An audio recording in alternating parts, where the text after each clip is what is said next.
Welcome to the Bad Marketing Podcast. I got a special guest today all the way from Boca, Florida, flying into Atlanta. I know you got a huge podcast tour going on here now. Trying to. Mr. Edward Collins, one of the leaders in the space on social media when it comes to financial advice in general. You're obviously have a legal background when it comes to the financial space, taxes, saving money on not paying the IRS, which I think is, as you grow in business, one of the biggest concerns. Oh, yeah. So super, super excited to have you on. I know your knowledge is just so deep in that space, and I want to dive into that with you. 100%. But before we do, I'd love to hear kind of how you got into this space. Honestly, I was going to be a lawyer at one point. We kind of talked about this outside, and I looked at it, and I was like, this is going to be very boring. So I chose not to be a lawyer, even though I passed my LSAT, did everything I needed to. You are not only a lawyer, but you're also, in the tax and money side of things, which happens to also be two layers of boring. Oh, yeah. So what got you into this world and kind of how to go about? Well, my story is a bit interesting, right? I didn't get started like most do. I actually was on the dark side for a bit. When I was a kid, I had this aspiration of going into the FBI. So I put myself on a mission to make that happen. Out of university, I went and started working for the United States Department of Justice and got to see behind the curtain, if you will, see how government really operates. And I learned pretty quickly that I hate the government. What was your degree going into that? I was a double major, history and psychology. Okay. I had a minor in political science and a certificate in government service administration, which just means that my undergraduate life was really, really boring. Yeah. A lot I figured of you'd say classes. like criminal justice or something like that. No. But I was interested in that concept, right? Yeah. Like I had this belief that I wanted to serve my country by becoming an FBI agent. That's what I thought I wanted to do. And once I was in government and I learned how government really works, I learned that that's not actually the best way to serve your country. One of the best ways is to get outside of that spectrum and influence it in ways that actually matter, like specifically entrepreneurism.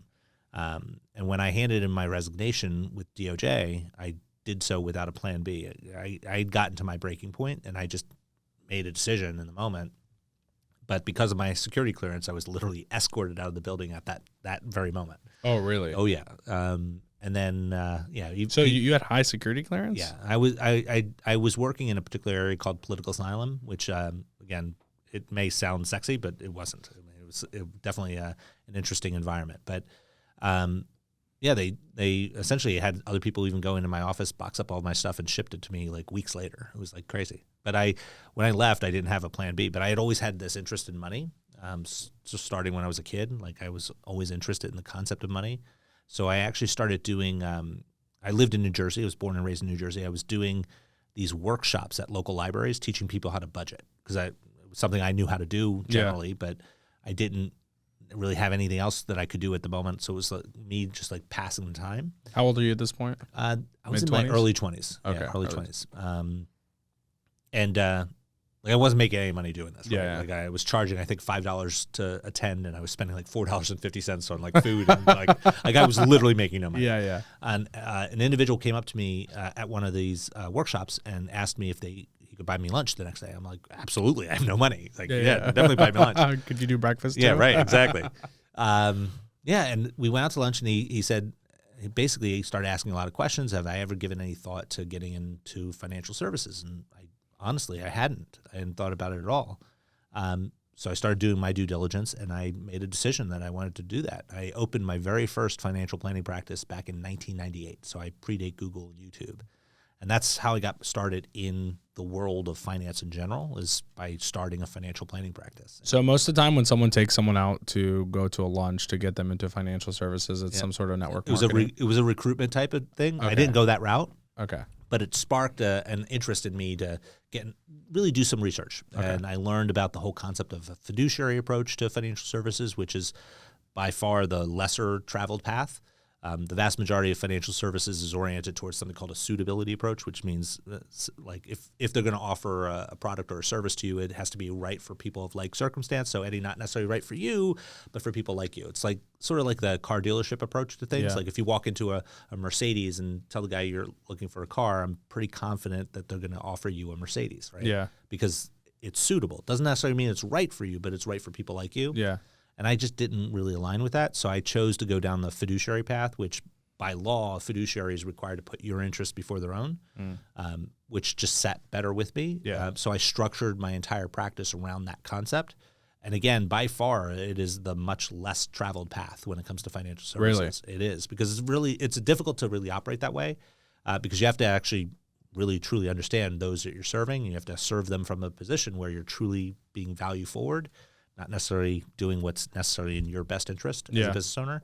But that's how I cut my teeth, right? Building that financial planning practice. And over the years, what I started to recognize is that those that I was serving tended to be more on the entrepreneurial side of the spectrum and business owners, and I was noticing the other challenges they were having in their lives. So many business owners struggle with this idea of taxation, right? So they would be overpaying their taxes on a consistent basis. So I was sort of like, we need to solve this problem. So I started going out into the community to try to find partners that I could align with and then send my clients to them to get served well. And I struggled. I'm sure that there are amazing accountants out there, but I struggled to find ones that resonated with me and my messaging and my approach to dealing with clients. So I eventually got to a point where I just started my own. I created my own tax firm. And then I noticed that clients not only were having trouble with their taxes, but a lot of business owners have no clue about understanding their numbers.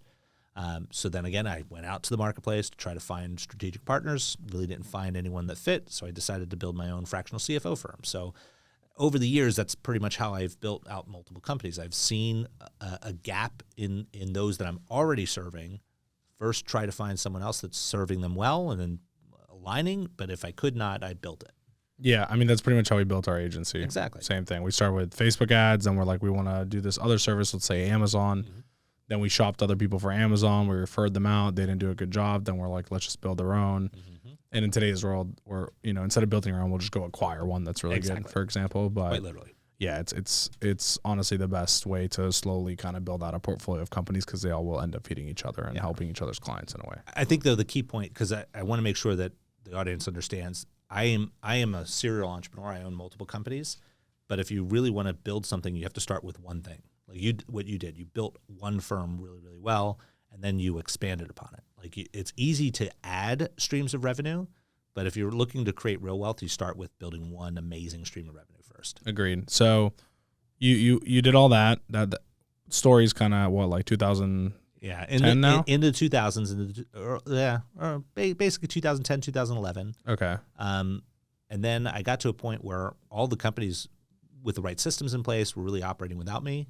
And I actually ended up retiring in 2014, stepping away from my companies, really letting them do what they're doing, still owning them, because I'm an accumulator. I'm not a seller. Yeah. And I had always had this bucket list item that when I was a kid, I wanted to go to law school, and I never did it. I'm like, well, now I have the freedom to do it, so I did it, like with my wife's blessing, right? Because you have to have the right support system in place. For sure.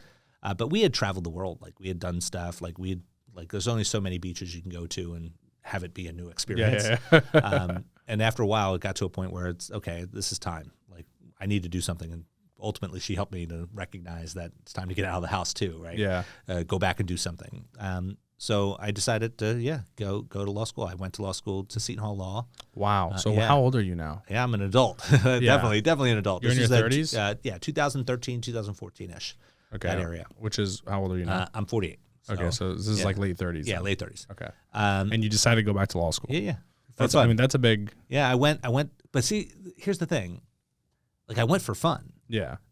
Because I didn't have to do it, right? When you go for fun, it's a different perspective. It's just so different. And in fact, most of my, if any of my classmates, if you will, are watching this, they're probably really frustrated because they recognize that my experience in law school was way different than their experience. Yeah, their entire career is depending on this. They're trying to build like an ability for them to get a job. Yeah. Whereas I didn't. I was there because I wanted to be. Yeah. I was there because it was enjoyable. Now, I had been engaged in a lot of legal issues earlier on throughout my career because when you're in wealth management, you're dealing with contracts, you're reviewing wills, like not from a legal standpoint, but from a financial planning standpoint. So I'd been exposed to law matters for a long while. And then when I'm in law school itself, because I'm there for fun, I could actually be engaged in the experience of it and learn and go through that process. So finished up law school, graduated 8th in my class without like being there for like competition type of environment, which was 10 really people awesome. in the class. Many more than that. But no, it was fun. It was a good experience. And then about 2018, 19-ish, started to get back involved in my companies, but now more from a strategic position, more of an advisor rather than a doer. And then in 2021, launched my newest company, which is more on the coaching side of the spectrum, where I'm coaching business owners to achieve the types of things that I've been able to achieve in life. Okay, and so what do you do now? There's two sides. There's a done for you. Yeah, so we have all the done for you services, which is like the private wealth management firm, the accounting firm, the fractional CFO company, the tax firm. And then we have the done with you coaching oriented environment. So individuals can jump into our communities. They can jump into our different programs that we have. We have courses. People get done totally on their own. Ultimately, I wanted my mission in life is really to help raise financial literacy because it's just not taught to anyone. Like you don't learn financial literacy in school, and really the only place to truly learn it is around the kitchen table. But the problem is most of our parents aren't financially literate, so they're not able to teach us either. So my goal is to essentially look at my younger self, if you will, and teach my younger self how to be financially literate.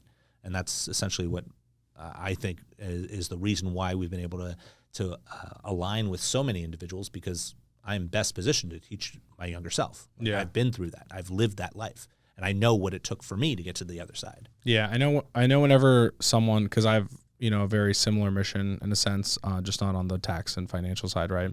Whenever someone has a mission to create that much impact, content is such a big requirement to actually doing it in today's world. And I think people underestimate that. I see so many people that I talk to and they're like, I want to impact, 1 million people. And I'm like, okay, you don't even upload a video online. Yeah. You know what I mean? Like you can't gatekeep that information and get to 1 million people. It's just not going to happen. And clearly you're doing a good job at it because you have 1 million followers on Instagram. Did you buy followers? Did it organically grow? It's 100% organic. 100% organic. And I'm not good at any of the socials. Yeah. I'm getting better every day because I'm learning it.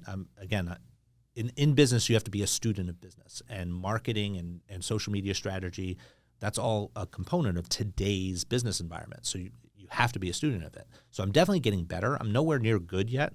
But over the course of the past about 10 months, we've been able to take our social media platform from less than 6,000 followers across all of our social media accounts, Instagram, TikTok, Facebook. How long ago? 10 months ago. 10 months? Yeah. So you had 6,000 followers 10 months ago? We had less than 6,000 followers 10 months ago. That's fucking crazy, dude. Yeah, it's crazy. Yeah. And I know that what we've done is not normal. It's just not. But yeah, we've gone from less than 6,000 across everything in total to yesterday about 2.9 million across our socials. That's insane. Yeah. So all organic. Hey, it goes to show the value of the content that you're providing, right? And I think the authenticity too.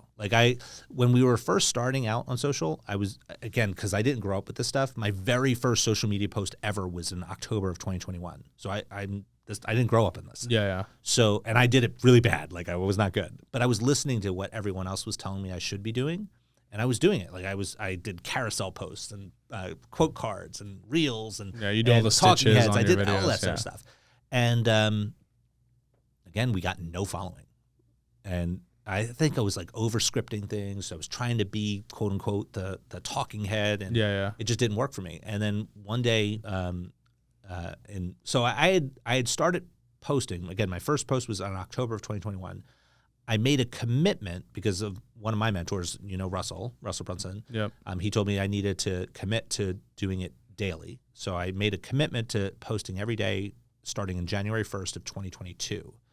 And I did that. Every single day I post it every day from January 1st, 2022 all the way through April 25th, 2023. Still under 6,000 followers. We had no following. Yeah. Less than 6,000. And I walked into the studio on April 25th of 2023, and I basically told my team I'm done. I'm done. I've been posting every day and nothing's working. Yeah. And they were like, no. And I'm like, no, you don't understand. I'm done. And then my director of implementation, Jose, Jose, he basically said, no, you made a commitment. I'm like, man, commitment. I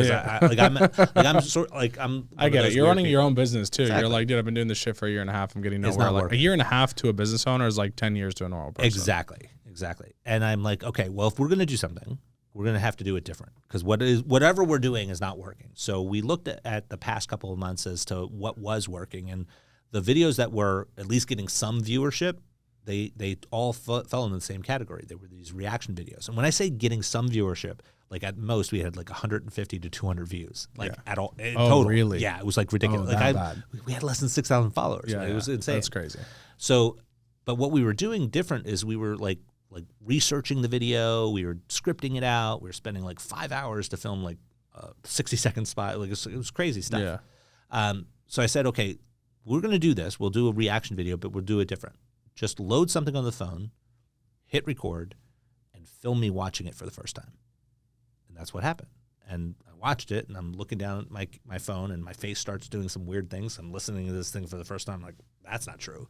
And then I literally just put the phone down, no script, and I just talk based on my own knowledge. Yeah. And they did very light editing, just taking out the ums and ahs, and they posted it. Came in the next day, and the office was buzzing, and I'm like, what's going on? And they go, you don't know? And I'm like, no, what? And they're like, we got like 12,000 followers in one night. No way. No, crazy. First video. That's insane. And I'm like, oh, we're doing this. And that's what we started to do. For sure. But I think that what has resonated with, at least my take on it, is what's resonated is now I'm just being my authentic self. Like, there's not a lot of way production easier here. for you to film too. Quite literally. Like I literally, like I'm just watching something, they're filming me watch it. Now, again, my face does some weird things when that happens because I'm listening to some ridiculous stuff sometimes. And then I just put the phone down, and based on my 2.5+ decades of experience, I literally just talk based on what was just shared. No scripting. It's like just done in that moment. You determine if it's, what is it, Edwards Verified? Yeah, well, that was an accident, by the way. Oh, okay. You want to know that story? Yeah, I'd love to hear it. So again, one, you have to understand, we also don't source those videos. Like our community actually sends them to us. Okay. So we don't do any, they just send them to us. Yeah, like, is this real? Is this true? Exactly. Yeah, okay. So what was happening is we were doing these videos, and then I got to one point, I don't remember the exact video it was, but I was watching it, and I put the phone down, and now it's time for me to say something. I'm like, I don't have anything else to add. Like this is correct. If I were doing this, that would be what I would have said. So they were like, well, you got to say something. I'm like, I have nothing to say. No, you have to say something. I'm like, okay, this is legit. It's Edward Verified. And it took off. Wow. Then within a couple of days, we started seeing us being tagged in other people's videos. Is this Edwards Verified? Is this Edward Verified? Yeah. It was crazy. Yeah. I'm like, okay, we're going to continue to do that. And listening to the audience, listening to the community, and seeing what they resonate with, and then we just do more of it. So a lot of people like there's an adage, like if someone ever comes up to you and says like, what do you sell? And your best response is, what do you need, right? Deliver whatever the market wants in such a way that is value forward, you'll do well. Whether you're talking about marketing, whether you're talking about services, whether you're talking about products, if you deliver what the market wants in a way that's truly value forward, you'll succeed. Great. So I love this story, by the way. It's such a cool come up, like to see it that short of a time period. Yeah. I see people spend like a decade and not be able to achieve that. So I think the important lesson there is like, do something that's authentic to you as opposed to what you think looks social media-esque online. Yes. Because if it's not yourself, I think they'll feel that. Yeah. Even me, like, I used to film these talking head videos all the time. We'd have topics, 15 topics a week. We'd go and bang them out, and they were all super valuable. Didn't get anything. Now I literally just film myself in active environments of like teaching someone else something or whatever it is. And exactly. Everyone's like, dude, your content game's just on point. Yes. You know what I mean? I'm like, it's just you being I have not you. filmed content in 5-6 months because I haven't sat down and like had to read a script. Yep. You know what I mean? It is you being you. I think that's a big lesson. So speaking of lessons, I'd love to get into some tax stuff. Sure. I think a lot of people listening could walk away with some pretty cool tax strategies. Mm-hmm. I look at taxes like tiers. There's like tier 1 strategy, which is like, if you just make money on your own, like what are the basic ways that you could save some money? So maybe we could start there, and then we can get into like what I call like tier 2, tier 3, like more advanced strategies. Sure. We're obviously talking about this before the podcast, right? But I didn't break it down into tiers like this. So tier 1, what are like all the main ways briefly that we could, save money on taxes? Yeah, I think fundamentally first you have to understand what the tax code is, right? It's simply a recipe book. A lot of people look at the tax code as simply being a way for the government to raise money for operations, right? Don't get me wrong, it does some of that. But the reality of the tax code is it's designed to be an incentive program. It's designed to get you to do certain things or get you to not do certain things. And the way they do that is by giving you these carrots. There are three of them, right? There's deductions, there's credits, and there's exclusions. So that's the way the government can motivate you to act or not act in a certain way. And when you understand that, you can start to read into the code, well, what could you be doing in order to reduce your tax burden? Because every business owner doesn't want to, well, at least the business owners I know don't want to overpay their taxes, but so many do, right? Every single year, business owners are overpaying simply because they don't know some basic strategies. Like, for instance, when tier one, like level one stuff, things like home office deductions, making sure that if you're operating a business that has any way of leveraging your home in order to operate that business, then you want to take a deduction for that. Meaning, like, if I have a 3,000 square foot house, 10% of my house is used for office space or office activities, 300 square feet. So 10% of the whole house would. Well, that's also a soundbite, right? There's a lot of sound bites that financial gurus will talk about online.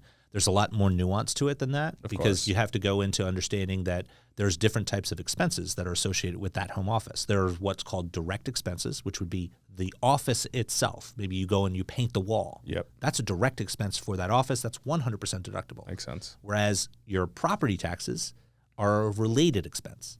They're there to support the overall home in which you have it. 10% deductible? That would be 10% deductible. That would be a proportional deduction based on its support of the overall property. Okay. If I go and add a $5,000 shelving structure to my living room. No, not deductible at all. Cool. That's what's called an unrelated expense.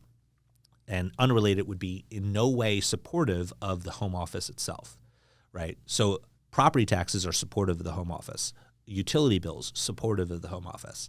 But a new master bath, that's not going to be deductible. And these are the things that you hear on social media. A lot of these financial gurus will just talk in sound bites, and it sounds beautiful, but the reality of the code is it's not that simple, right? There are simplicities to the code, but that's not one of them. That's just something that's been designed to catch your attention and hopefully motivate you to follow someone or not. I try to deliver things in ways that help you really understand the fundamental truth behind things, whether we're talking about buying businesses, buying real estate, or tax reduction strategies. I want to give you the real stuff so that you can actually go start asking real questions of those that you work with to serve you better. Makes sense. So home office, number one. Number two, let's call it Augusta rule, right? So if you think about the house itself, how can you leverage the house in ways to reduce your tax burden? Home office is one.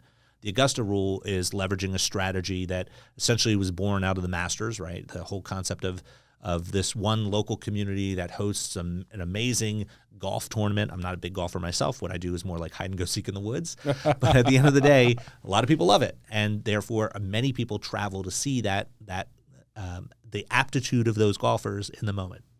But Augusta itself is not really designed for an influx of humans, right? It's not a huge metropolis that has multiple hotel systems all around, right? But there are a lot of houses there. And what a lot of individuals in Augusta have recognized is that during those 2 weeks of the Masters, it's really hard to get reservations at a restaurant. It's really hard to drive around town. So why not just leave? But if we're leaving, our house is empty. Maybe we can leverage that in some way. Let's rent our house to people who are there.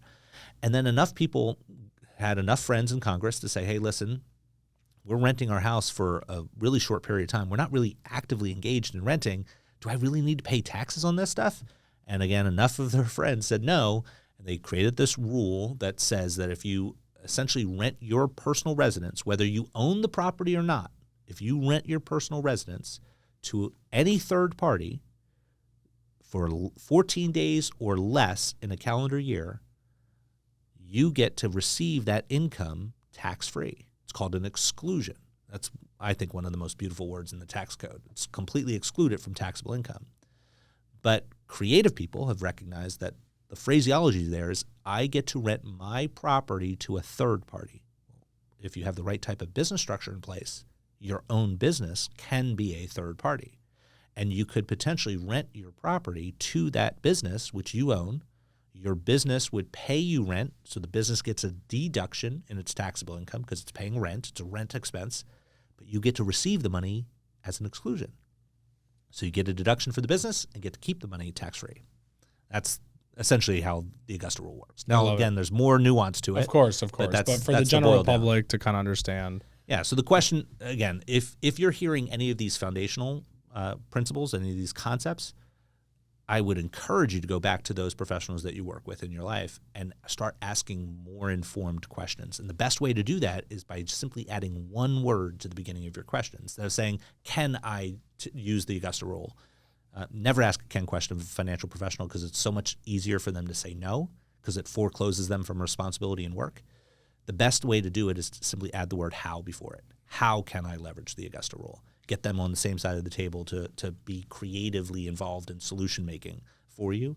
But yeah, once you understand these principles at their fundamental level, then go back and start asking the professionals you have in your life, how can you leverage them? Yeah, I think that how statement's more important than we're giving it credit for. Even just me recently, I have some pretty high level tax strategies that I work on, and I paid a very significant tax bill this year, to say the least, much more than I probably paid in like last few years combined. And I basically went into the meeting with my tax advisor or my wealth advisors afterwards, and I said, "Hey, listen, how can I not?"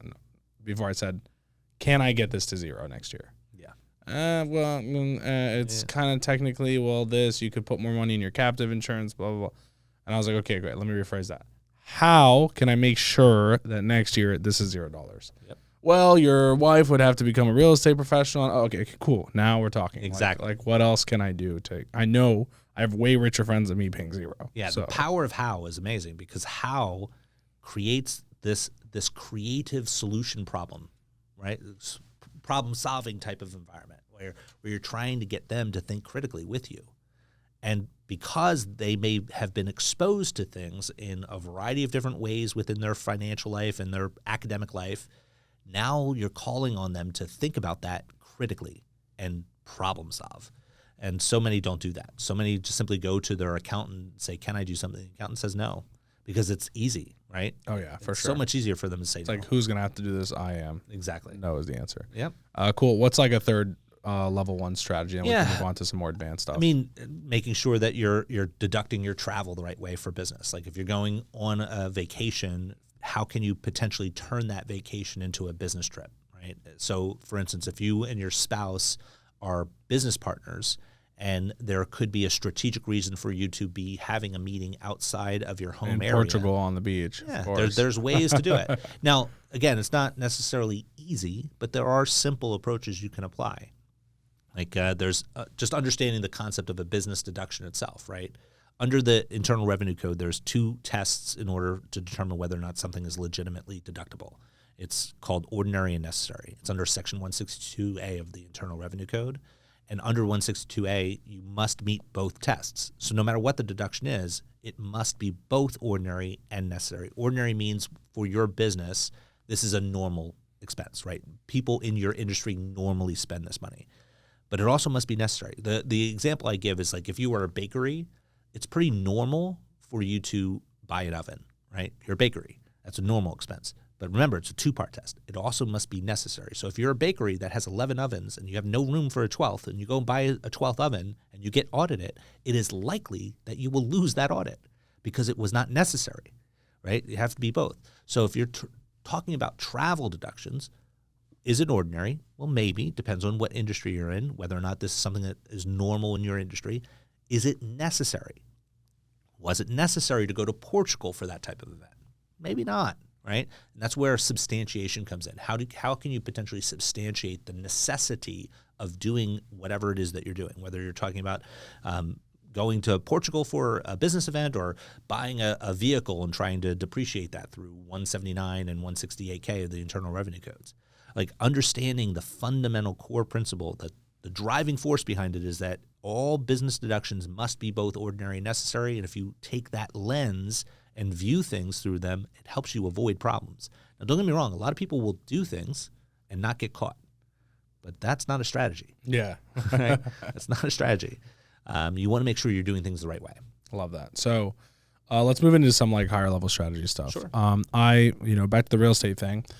I and a lot of people have always been told by everyone online that Oh, dude, it's super easy. All you got to do is just buy real estate, and now you don't have to pay any money in taxes.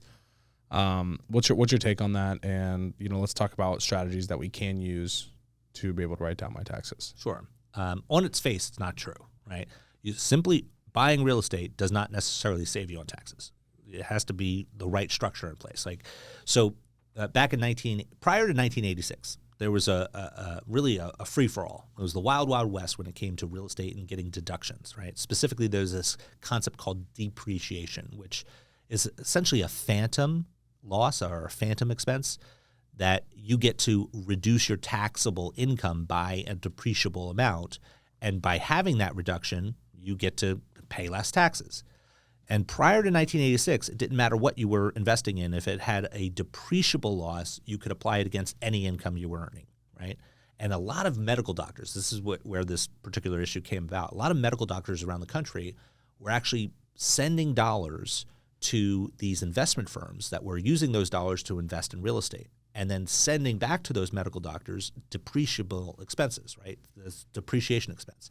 And they were able to reduce their medical practice income by simply doing that investment. But obviously, that caught the attention of people in Washington, D.C., because a lot of people were not paying taxes. So they came up with this rule called passive activity losses. This rule basically says that if you are engaged in a passive activity, the losses that you have there cannot be applied against non-passive income. They can only be applied against passive income. Now, real estate, by default, based on this change in the law in 1986, by default, real estate is passive. Doesn't matter what you're doing, it's always going to be considered passive unless you can qualify for an exception. And in fact, when they passed this rule, they didn't have exceptions. They had to put exceptions in place the year after because so many people complained about it. So they came up with these exceptions to the passive activity loss rules. And one of those exceptions is something called the real estate professional status. If you are engaged in what's called active trade or business of real estate, that doesn't mean being a realtor. It just means you're actively engaged in one of 11 different types of criteria for real estate activity. If you're engaged that way for at least 750 hours each year, and it is more than 50% of what you were doing for a living, and you own at least 5% of the underlying property that you're actually managing, well, then you are a real estate professional in the eyes of the IRS. And when that happens, any of your losses that occur in that real estate can be now applied against all income, whether that's passive income or non-passive income. And that's what gets talked about in these sound bites is that, yes, oh yeah, you can invest in real estate and get it to reduce your taxable income, but you really have to do more than that. You have to actually be a real estate professional in the eyes of the IRS. And again, there's 11 different business activities you can be engaged in. If you want to find out what they are, you can simply go to irs.gov and type in real estate professional in the search bar in the top, and you'll literally get to the criteria. And you can click on it, and you can see all 11 different business activities. But again, it's nuanced. 750 hours spent in that activity. That's a lot. Plus, it has to be more than 50% of your actual business activity, which means if you are doing any other business, it's almost impossible to be considered a real estate professional. Because if you're working, let's say, a traditional job 40 hours a week, that would mean you'd have to spend more than 40 hours a week engaged in the real estate environment. And that's just not practicable. So you have to understand that while it is an amazing strategy, you have to actually maneuver around that strategy, choreograph the strategy correctly so that it applies to your situation. Now, there's another exception too. There's the short-term rental exception, which is a much easier from an hour commitment standpoint environment to meet, because that just requires 100 hours a year engaged in that type of activity. But that is applied only towards activity that deals with tenants that have an average stay of 7 days or less in your property, and no one else can work more in that business than you. So if you're engaged and you're trying to take advantage of the short-term rental exception, well, then that means that you are pretty much the only one that's operating in that business, because no one else is allowed to work more than you in that business. Meaning like in an Airbnb, you're cleaning people. Exactly. So if you were going to engage in Airbnb and you want to make sure that you would survive an audit, you need to make sure that you're keeping a time log of everyone else's activity. And if you see that your cleaning staff is actually putting more hours in that property than you are from a management standpoint, well, then you may have to rotate other people, other cleaning staff in. Makes sense. So let me kind of explain this in short. Yeah. Because this just happened to me. So you have your active income, which is the businesses you work on actively. And then you have your passive income, which is stuff that you barely ever work on that provides money, like rent from real estate as an easy example, right? Yes. These are two different bucket pools of tax deductions for the IRS, meaning Two different classifications of income. Okay, cool. Two different. It's like, okay, I got you. So active income. Let's just say I make $1 million of active income, and I get taxed on that $1 million. But I also go buy a bunch of real estate. Mm-hmm. Those real estate assets provide me write-off opportunities Potentially, right? Okay, through like cost segregation, et cetera. So all assets, if they're bought. So let me step back. When you spend money in a business, the IRS is going to look at what you spent your money on and how long will that thing you spent money on last. So if I go out and I buy a water bottle for my business, the IRS basically says, yes, I can spend $1 today to buy this water bottle. It is unlikely that the plastic will last longer, but the water bottle itself will be consumed in a year. Yeah. Right. So they call that a deductible expense, right? Because it's going to be consumed in a year or less. Yep. But certain things that you as a business owner will spend money on will actually last longer than a year. So the IRS says, well, you can't actually deduct that then. You have to depreciate it, meaning over time you can take a deduction, but you can't necessarily take it all in 1 year. That's referred to as depreciation. So real estate is looked at as a thing that you're spending money on that's going to last more than a year. So therefore, it must be depreciated over time. And there's two qualities of real estate. You have residential real estate and you have commercial real estate.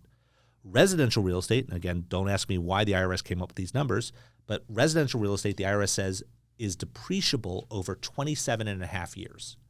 Commercial real estate is depreciable over 39 years. So if you had a $100,000 property, divide it by 27 and a half, and every year that's the amount of deduction you potentially could take on that particular property for the amount of the property that is actually depreciable. Land under the real estate is never depreciable. So if you had a $100,000 property, but $50,000 of that property value was land, only $50,000 is available for depreciation. The land is never going to be depreciable. You can never get to deduct that. You never get to write that off. The IRS says it's always going to be worth something. So therefore, you don't get to write it off.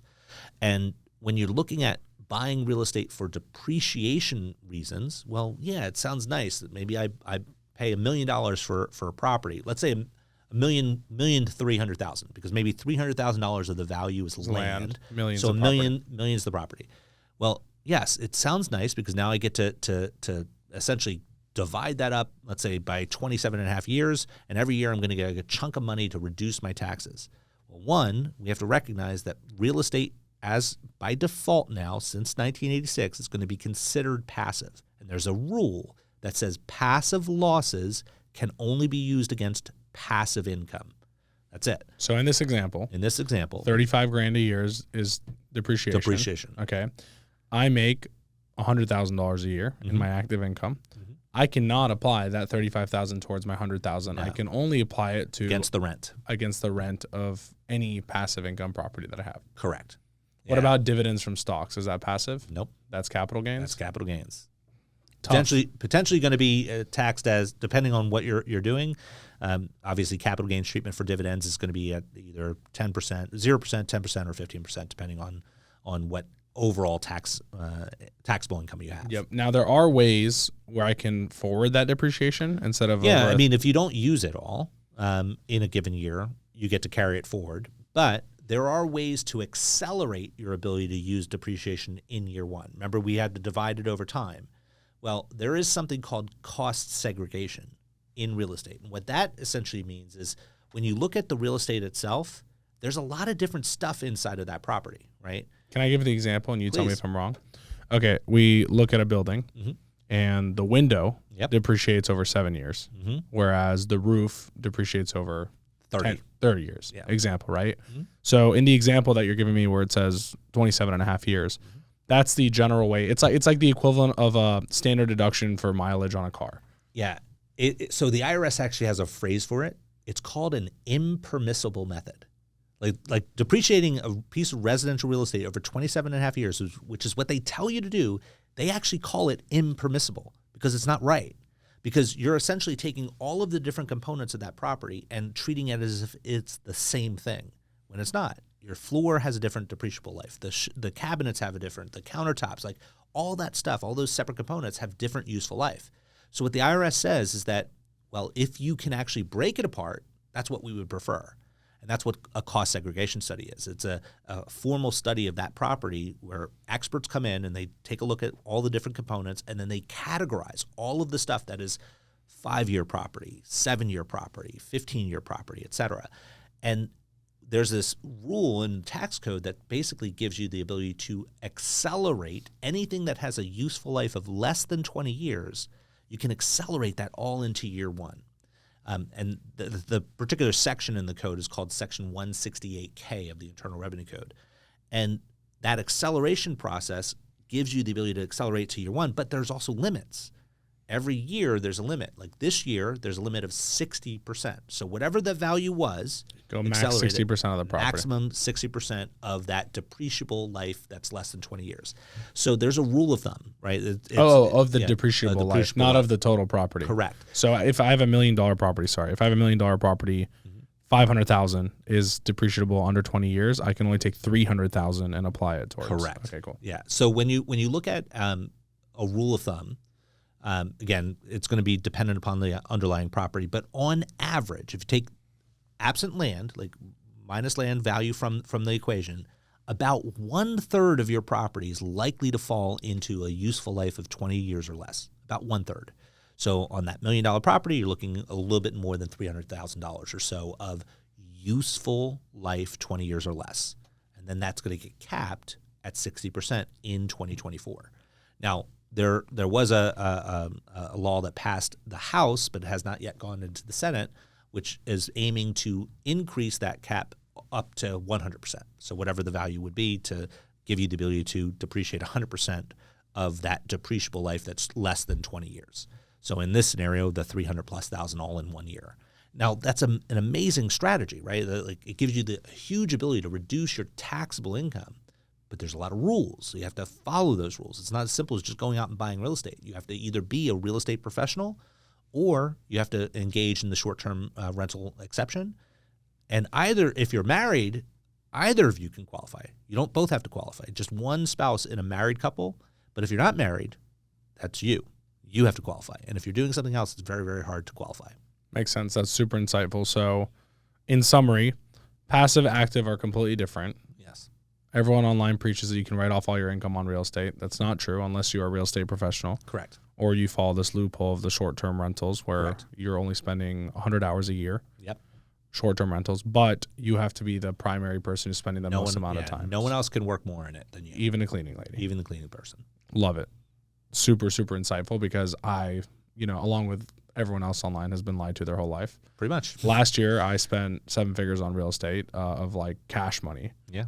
And I got to taxes this year, and I was like, what the fuck is going on? Yeah. I cost sagged. I did all this stuff. I thought I was be able to write all this off. And like, well, yeah, your passive income, you know what I mean? Which is insignificant compared to my active income because that's where I make my money is working. So now, lucky for you, you get to carry it forward. So in the future years when you qualify, still pull it in. I'm a very now type person when it comes to my financial. Like my advisor's always like, oh, we need to do a 401k. I'm like, dude, I don't care about that, and I just want money. Like, nah, I trust myself to invest my money. Oh gosh, yes. You know what I mean? Way better than the IRS ever could, right? Yeah, exactly. So I'm very aggressive towards like having more money now and being able to spend it and reinvest it in certain things as opposed to like, let me delay my my income tax or whatever it is by putting it in 401k or all these other vehicles. So I'm just very risk heavy to say the least.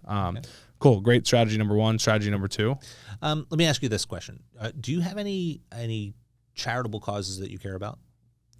That I care about, yes. That I contribute to frequently, no. Okay. Honestly, most of my charity goes to random situations. Like right now in the Middle East, there's a ton of stuff happening. I've donated money to people in Palestine. When things happen in Ukraine, donated money to people in Ukraine. If a friend has a family member who goes through a tragic incident or something, I'll donate money, but nothing that I'm specifically donating to. What if I told you there's a way to actually create a tax deduction today, give you the opportunity to get pretty much most of your money back over time, and still have a cause get some sort of benefit?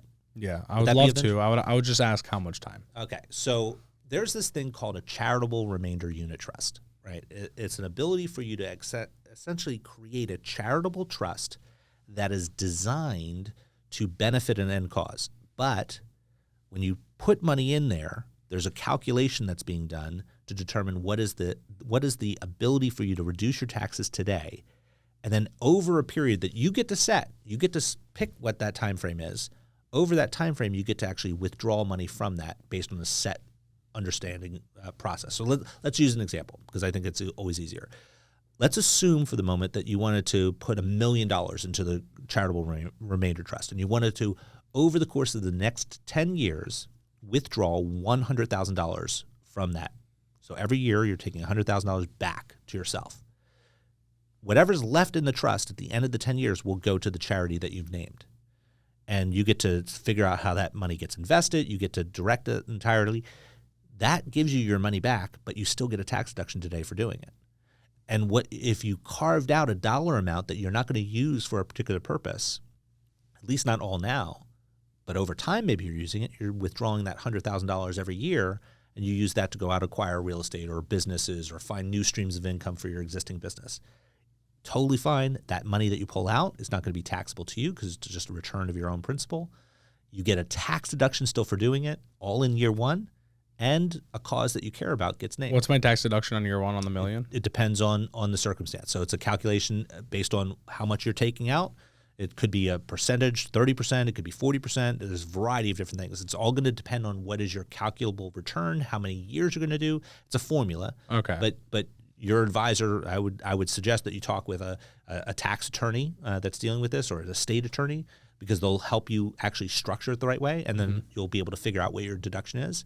But you're getting a tax deduction today and getting pretty much all of your money back. Is this more beneficial, you think, than like a captive insurance company? It is a supplement to a captive insurance. So captive insurance is going to be you essentially self-insuring for a particular risk event. This is not about risk. This is about a charitable cause. And most of the clients that we work with will leverage this into a marketing opportunity. Why? Because you're essentially creating a charitable event. You're going to basically let that charity know that you're doing it. You're going to be able to hand there a large $1 million check, because that's the amount that's going into this charitable trust. And every charity is going to be happy, even though they know they're not going to get the full $1 million. They're very happy because they know they're getting something. And it's a marketing opportunity for a lot of business owners. So you get to leverage a marketing strategy while getting a tax deduction today and getting all your money back. Okay, yeah, I'm asking about the captive because in captive it's a similar outcome. I'm putting money in. I'm delaying that money. It's still my money. I can still pull it out. I'll probably pull it out after a year, so I'm getting taxed on capital gains as opposed to active income, for example. So I was just kind of trying to understand. Yeah, it's a similar concept. Captive, though, again, that's for a risk event, right? Yeah. That's essentially to self-insure for those particular risk items. But it is a beautiful strategy because you get to offshore, if you will, quote unquote, dollars from taxation, right? Because you're essentially putting dollars away. You're going to get a tax deduction for putting those dollars away. You get to pull that money back. And from an arbitrage standpoint, which is like your ability to balance out where you're paying most of your taxes, you get to benefit because you get to keep the spread. Nice. Cool. Do you have another strategy? Last one? There's a variety of them that are out there. Give me one last one. If you had to give one advanced, really cool strategy, something outside the box that you haven't seen, you haven't seen a lot of people talk about. Like even this charitable trust, I think is a really cool one because I don't see a lot of people talking about it. I think captive is up there with like, you have to make a certain amount of money for people to kind of know what a captive insurance company is. Yeah, I mean, let me talk about two quickly. Yeah. One would be a different play on cost segregation, right? So really, it's not really cost segregation. It's a different play on bonus depreciation. A lot of people talk about bonus depreciation right now on the internet with regard to real estate because it's the one that gets a lot of the sexy attention, if you will. But you can depreciate any business asset, including equipment. So I have a client last year that went out and bought 46 RVs, over $100,000 a piece. bonus depreciated, all of them. And since it's not real estate, it's not limited from a passive activity loss rule standpoint. It's active because he essentially rents those RVs out in a way that is non-passive. And he gets to deduct that depreciation expense against his other non-passive income. Hugely beneficial. Now, the other thing, he's leveraging this also with a land strategy. He went out and bought land. He essentially rents his RVs, the space on the land that the RV is using, to this land environment. So he's shifting income even in that way, because he's shifting income into the passive side. Because non-passive income is subject to two different types of taxes. You have your self-employment tax, right? Your self-employed business owner tax, which is essentially a combination of Social Security and Medicare. And even when you achieve income beyond the Social Security environment, you're still getting hit with Medicare, because Medicare is taxable on all the income earned, no matter what the limit is. Like, you can earn $1 billion, and all billion is going to be subject to Medicare tax, which is 2.9%. So he essentially is shifting money over to the passive side, because passive income is not subject to self-employment tax. And has way more incentives, right? Oh, yes, way more. So he's essentially renting his RV use, if you will, is renting space on his land that he just purchased for vacancy purposes. The land itself is situated in such a way that it's not really ideal to build out. So it was very inexpensive for him to buy it. But then he gets to charge reasonable rent for the use of that land and shift a lot of money over to the passive side. So that's one way to do it. So that's a little bit of an advanced strategy, because you can use bonus depreciation in a way that is more creative. It has to be on like material assets, right? But it has to be on something that is considered a capital asset. Okay. So real estate is considered a capital asset. Large equipment like RVs, or even equipment in a business. Let's say it's a manufacturing business and you have a particular piece of equipment that's part and parcel to the manufacturing that you're doing.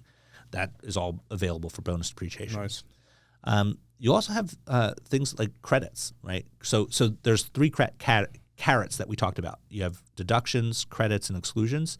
Deductions reduce your taxable income. Credits reduce your taxes, right? They directly offset dollar for dollar the amount of taxes you owe. Like an R&D credit? An R&D credit is an example. Solar credits, oil and gas credits. You can invest in these types of investment activities, and just by the nature of investing in those activities, you get to benefit from the credits that are associated with them. So again, what I would strongly suggest you do is go to your professionals, the individuals that are in your life, the wealth managers that you're dealing with. Don't say, can I? Say, how can I leverage R&D credits, or how can I leverage oil and gas credits? How can I leverage solar credits? Because it gives you an opportunity to put money into a particular type of investment vehicle that not only gives you a return, but also reduces your taxes this year. I love that. Dude, this was mind-blowing, to say the least. Honestly, no, I mean, I don't know how I compare to other people in business or whatever, but I'm very deep into like, how can I save money on taxes, right? Yeah. And so I've dug down this rabbit hole, and even like talking about the Airbnb short-term stuff, like I've never even heard that. And I have captive insurance companies. I cost seg on my properties. Like I'm doing whatever I can, you know what I mean, to do so. And even I learned a lot. So I'm sure anyone listening who is not as deep as I am into this stuff is probably like just watching this 100 times and taking notes, right? Hopefully. Mega valuable. That being said, obviously here we're kind of coming to the end of this. I want people to connect with you. Yeah. I know you have awesome communities online. Yes. Where you guys share a bunch of value. You guys do challenges. I don't know if you're still doing those challenges, et cetera, but I know you guys do challenges online where people can attend live and actually get educated. You obviously do this for people. You teach people stuff. What's the best way for someone to just like get connected, get involved in anything? Because I know, whatever someone spends in the financial space, if they're getting this knowledge or having someone like you do that for them, obviously the return is there. So I really want people to get involved in this kind of stuff and become more educated in this side of the world. So what's kind of the best way to connect? The best way, first and foremost, is jump right into our Instagram. Like jump into our Instagram. In our link in bio, it leads to all the other channels that you'd be interested in diving into. So you can find me online at @EdwardCollins_upleveled and jump right in. Beautiful. So the link's going to be in the bio for everyone listening, whether you're on Spotify, YouTube, whatever it is. You can find a link below. If not, just type it in on Instagram. Absolute pleasure having you. With that being said, I do ask everyone one thing at the end of the podcast. Sure. And I call it my fortune cookie advice. Okay. So like if you had to go back, kind of like you were saying, I want to go back and educate the younger Edward Collins of the world and be able to kind of tell them all these things that I want about the financial space. I ask if you could go back to your younger self and give, let's call it a fortune cookie of advice. What would be that advice you'd want to share with people? And it doesn't have to be short and fit on a fortune cookie, but just some sort of like life lesson that they could carry forward that you think could impact kind of the way that they live the rest of their life. Well, first and foremost, I know that if I would have gone back to my younger self, I wouldn't have listened to me. Right? I mean, that's just the truth of the matter, right? Yeah. A lot of us, at least business owners like you and I, we're stubborn and we think we know it all. If you're able to get beyond that, and a lucky few are, and seek out mentorship from individuals who have been and accomplished the things you want to accomplish in life, if it's a possibility, you can reverse engineer the steps to get there. But you have to take action, and you have to be willing to listen. You have to be willing to be wrong. So many of us get so fixated on being right that we ignore truth to our detriment. But there's so many truths out there that other people have discovered. All you need to do is listen and put yourself into the right rooms with the right people so you can start asking the right questions and getting the right answers that you can take action on. Like being part of this podcast, like listening to vicariously to a conversation between two business owners that have had massively different experiences, that's value. Now, a lot of people would rather just go onto Netflix and waste away a couple hours of their life. Time is a non-renewable resource, and if you can learn to leverage the time you have to get to the outcomes you desire, your impact, your legacy, your life will just be so much better. Love that, man. Thank you. Thank you again for coming up here, sharing all this knowledge. Obviously 2 decades in the space, and being able to kind of see almost 3 decades, actually, right? Almost 3 decades in the space, being able to get all that knowledge and kind of go back and forth, super valuable. Hopefully, if you guys are listening, you get connected with Ed and his team. Massive value from you guys. Every mastermind I'm in, you always provide so much value for the room. Obviously, social media itself is enough value for someone to just become a full-time tax consultant of their own, just watching your channel. So thanks so much for being on the show. Appreciate having you, and looking forward to the next time. 100%. Definitely. Thanks so much for watching another episode of the Bad Marketing Podcast. I hope you got immense value from it. And if you did, all we ask of you is that you share this with a friend that you think could find this very valuable. And depending on the platform that you're watching or listening to this on, please like, subscribe, or rate the podcast as best as possible. It really means a lot to us. We pour so much money, time, and effort into getting these guests here, filming all this, editing it, all for free, just to give you free value. And all we ask in return is that you just share this with people. You give it a positive review so that we can continue to reach more people and impact more lives with all this effort that we're putting in. With that being said, thanks so much for tuning into the episode, and I look forward to continue to provide you more valuable content moving forward on the Bad Marketing Podcast. Make sure you subscribe.